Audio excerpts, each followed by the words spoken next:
This is the Wizard News for Monday, August 31st, 2020.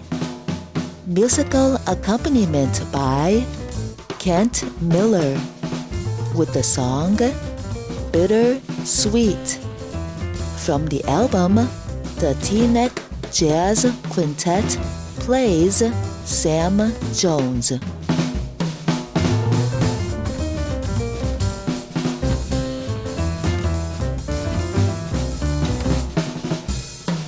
The Institutional Rescue and Recovery Coalition, IRRC, and the Allies marched down Sheridan Road in Rogers Park on August 30th to show solidarity with nursing home residents and workers and to protest Governor Pritzker's failure to address the rate of COVID infections and deaths in Illinois institutions.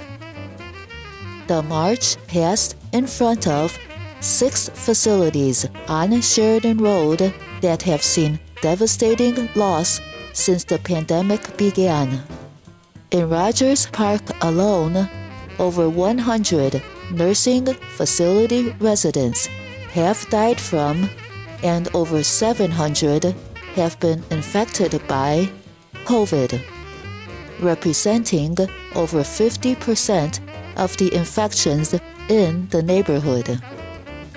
Facilities like Mosaic and Waterford have seen 11% of their residents die.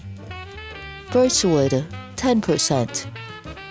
Residents of one facility, Chalet, have gone without bathing for 1 month due to a legionnaires outbreak, further increasing the risk of COVID infections and deaths. I watched her die over and over again, said one anonymous resident of Chalet, describing being confined to a room in which her roommate perished after days of agonizing suffering. I feel they didn't do enough for us. People are dying of the virus and it's being passed around like a tennis ball, said Moe Mansur, a resident of Lakefront Nursing. Nursing homes were not prepared. We need the governor to take action.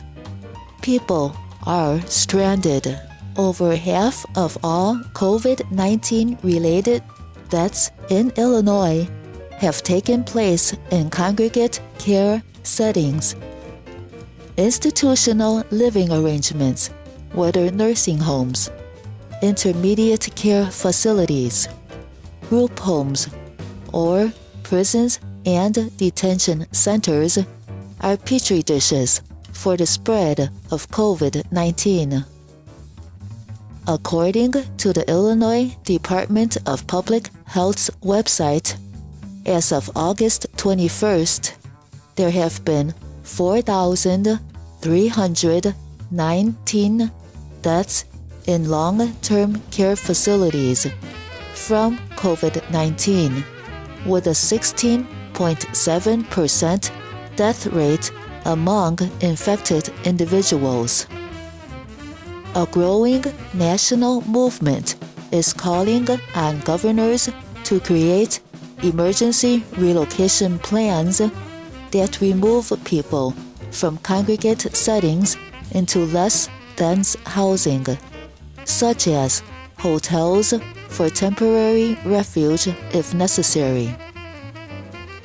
Relocation would save the lives of those rescued and reduce the spread of COVID-19 to residents and the workers that remain in those institutions.